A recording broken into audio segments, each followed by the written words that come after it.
Hello everyone, hope you are in good health. In this video, we will be covering 10 important questions frequently asked in C programming during campus placement. The questions selected are blend of basic, intermediate and advanced levels, so please stay connected with us till the end. Before going further into the video, please read the following lines.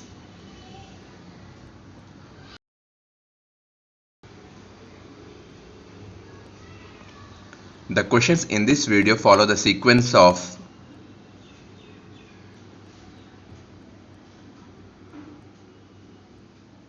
So let's begin the video. Let us look at the first question. Can we nest comments in a C code? The answer is both yes and no. First, let us look at an example for S. Here is a program with single line comment inside a multi-line comment, and for this we have no compiling errors and no executing errors, and the output is hello viewers as a statement given in printf. And let's look at another example, this time for no. Here is a program with a multi-line comment inside another multi-line comment,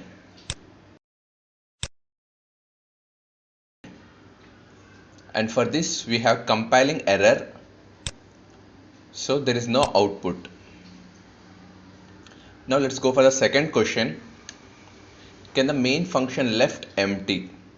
And the answer is yes. If it is for compiling, then there is no error, but when you execute the program you will get no output because there is nothing to execute inside the main function. And the third question is define a structure.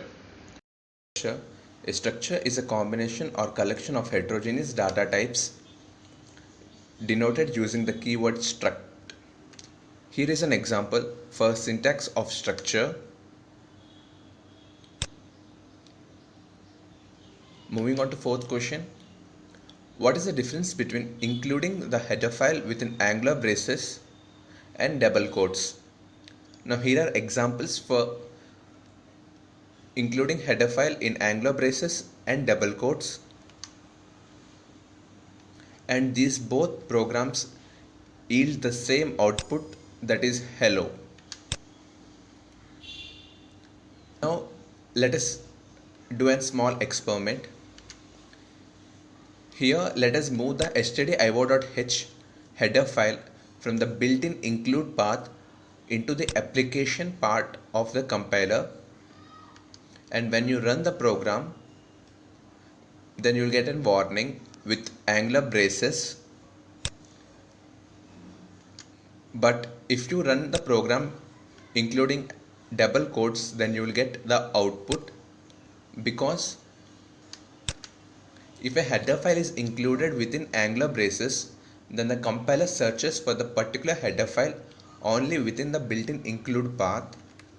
But if a header file is included within double quotes, then the compiler searches for a particular header file first in the current working directory. If not found, then in the built-in include path. Now moving on to the next question. How a negative integer is stored?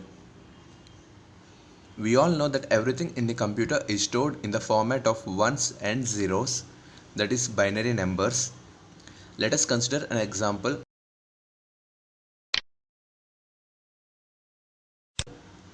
-5. First write the binary number of 5, that is 00000101. Now let us write the ones complement of 5, that is 11111010, that is replacing 1 with 0 and 0 with 1.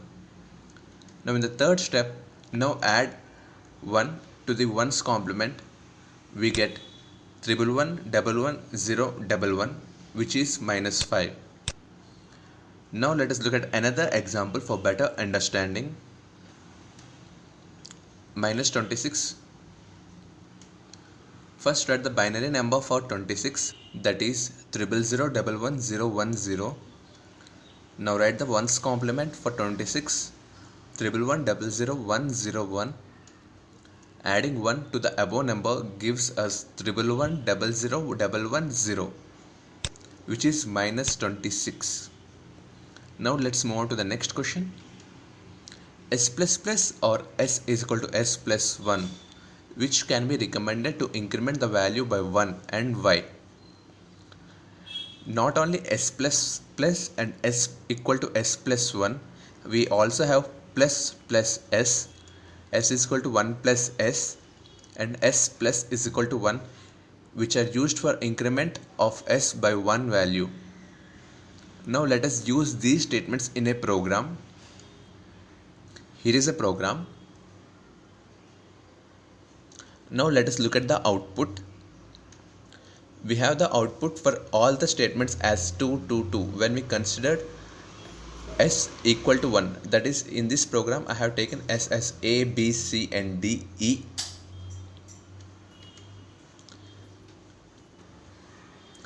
Among the following, S plus plus or plus plus S is used for increment as it is a single machine instruction.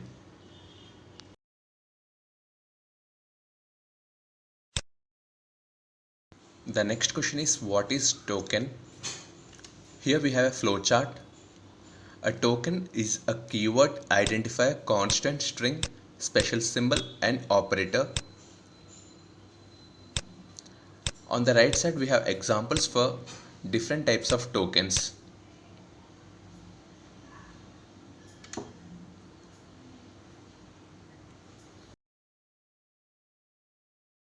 The next question is, explain the use of %i format specifier with respect to scanf. %i takes input as integer value with decimal, hexadecimal and octal type. Let us look at an example. In this example, we are inputting values as integer, an octal number and hexadecimal number, and we are getting outputs in the form of integers. So I have considered the value 12 for this example. In decimal format I am entering it as 12, in octal format as 0, 1, 2, and in hexadecimal format it is 0x12. So in decimal format I am getting as 12, in octal format as 10, and in hexadecimal format as 18. If we want to use a different format specifier for different integer representations, then we will be using %d for integer, %o for octal and %x for hexadecimal representation. Instead of using 3 different format specifiers for 3 different numerical representations, we will be using %i to simplify the program. But with printf function, we can use %d in place of %i.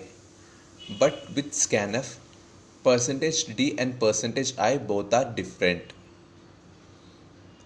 The next question is, what is the difference between variable declaration and variable definition? Below program is an example for the difference between declaration and definition. In this program, int a is called declaration of variable a of integer type, and int a equal to 10 is called definition. That is, declaration associates data type to the variable and definition gives the value to the variable. Now the last question.